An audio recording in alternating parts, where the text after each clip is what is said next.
It's the summer of Kate, from fashion to motherhood. We're breaking down how she has been spending her time. Plus, how Kate has settled into her new role as the Princess of Wales. And I think she's a huge, huge asset.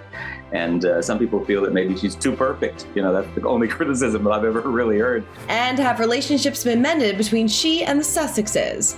Kate and Meghan, there was never really any relationship beforehand.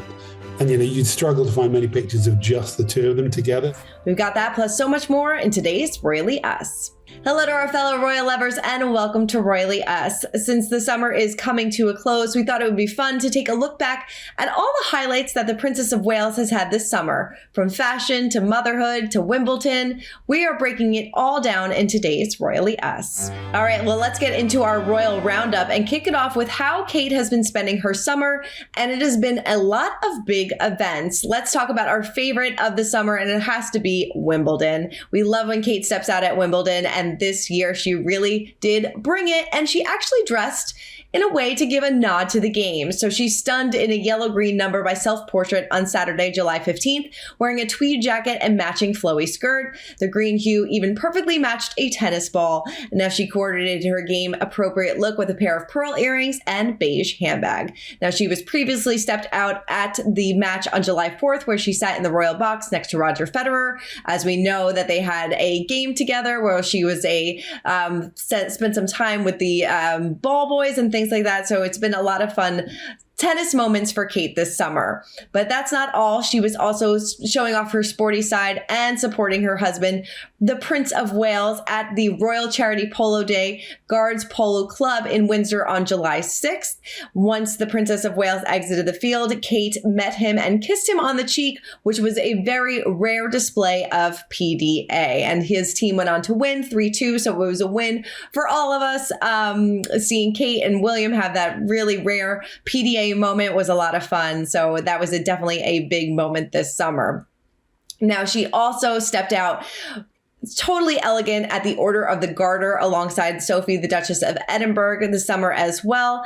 And that event took place on June 19th, and that was in London. That's, of course, another big event for the royal family. But we have to talk about the Trooping the Color on June 17th, celebrating the King Charles's birthday, of course, a little bit early, but this was his first Trooping the Color. And the family really did steal the show, with George, Princess Charlotte, and Prince Louis all stepping out. The children rode in a carriage with their mom and Queen Camilla, and they were waving to the public. Louis, of course, definitely stole the show when he pulled an array of funny faces, including one where he plugged his nose. So we love Louis, always giving us those fun moments. But we can't talk about Kate without talking fashion. I know we talked a little bit about it, but I found this story completely very interesting to me, and I feel like a lot of women can relate, because we found out that she wears 3 different shoe sizes. So according to Hello, Kate wears a couple different shoe sizes, and the outlet reports that the princess has been known to fluctuate between sizes 38, 38 and a half, and 39.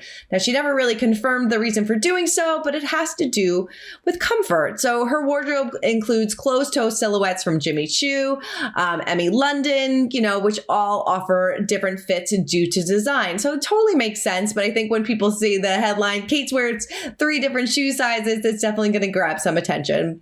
So how would we describe Kate's style and how it's evolved over the past few years? So we recently caught up with fashion influencer Morgan Freeman, who was on last week's show, and we absolutely love her. So definitely check her out if you want to get Kate's looks for less. And she had this to say about Kate's classic looks.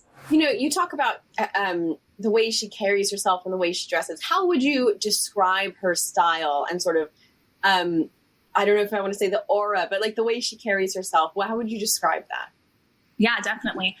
I like to say it's something, I kind of made this up, but maybe like a poised power. I love that she's not afraid to wear like a bold, daring power suit, a blazer, trouser moment. But then I also like that she dips into the feminine side of things with maxi dresses and florals and pastels. So poised power. Do you think Kate's fashion sense will ever go out of style? Absolutely not.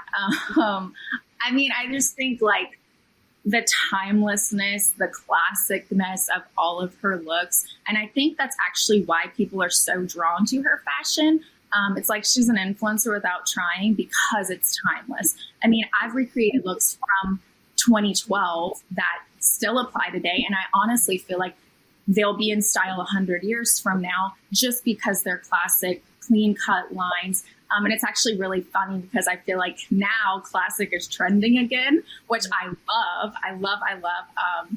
Although I think trends are great and they're really, really fun. I think dressing timeless and elegant is just it's gonna save your wardrobe too, because you'll be able to pull these pieces out for years and years and years. So no, I do not think her style will ever go out. I totally agree. She is definitely poised power, and she will never go out of style. Definitely.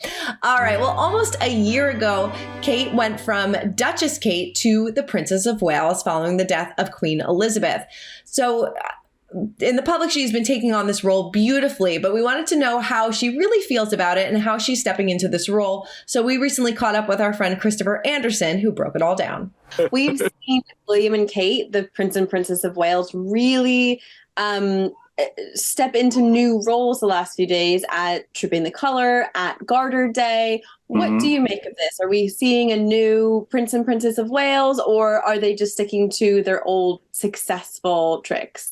Well, it's interesting that William was not happy about having to take on this role. I mean, he did everything he could to forestall entering life as a full-time royal. I mean, with his flying the ambulance, helicopter ambulance.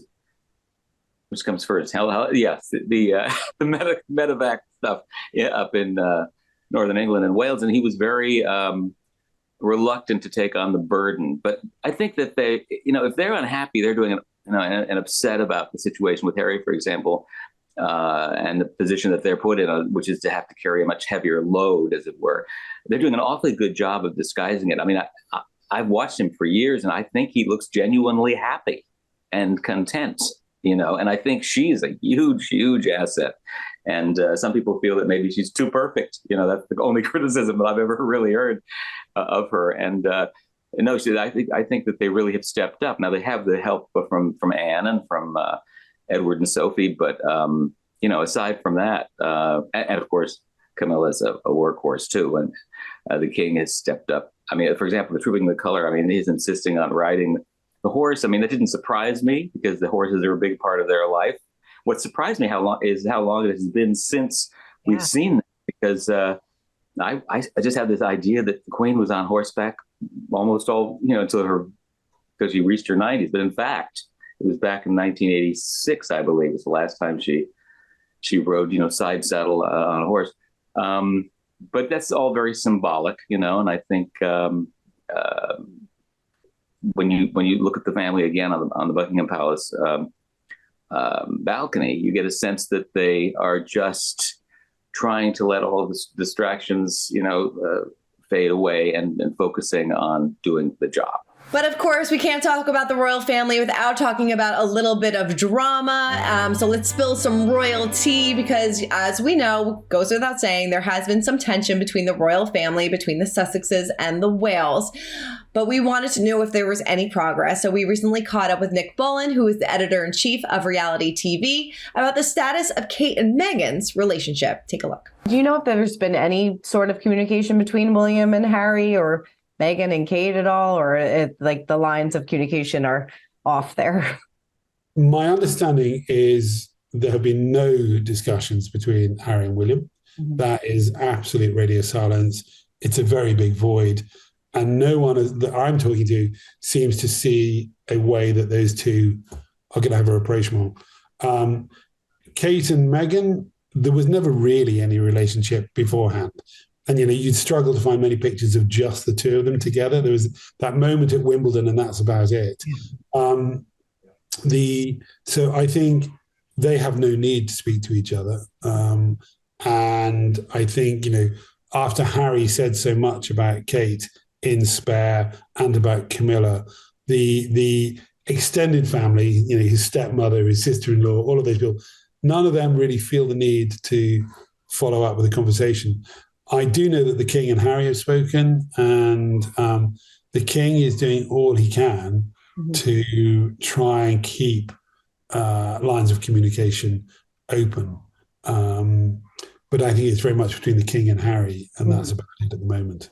All right, it is time to wrap this up with our pint-sized palace. And as we know, Kate has a lot of titles, but her favorite is mom. Now, her oldest, Prince George, recently turned 10 years old, which still blows my mind. And it seems that she and William are raising their kids in a normal environment. Well, as normal as it can be for a future king. Take a look. And how are they trying to do things a little bit differently with him? It's different. It's interesting because at 10 years old, William was facing the announcement of the separation of his parents. He had been obviously exposed to the unraveling of their marriage and all the behind the scenes battles and everything else. So different from the life that he has. And, let's face it, George has got loving parents and they dote on him and the kids. And the funny thing about them, though, is I think the kids, George, Charlotte, and Louis. And by the way, my daughter has a 10-year-old son, a 9-year-old granddaughter named Charlotte, and a little boy who's the same age as Louis. So they're exactly the same ages. So I know what they're going through as parents of 3 kids that close in age.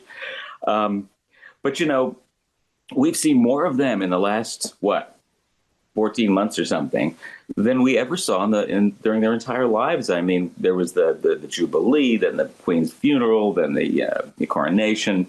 So we've seen a lot of them, and they've held up pretty well. I mean, I think what's going to happen now is, it's just so different from what William and Harry went through. These are the first kids who are going to be growing up in the age of social media.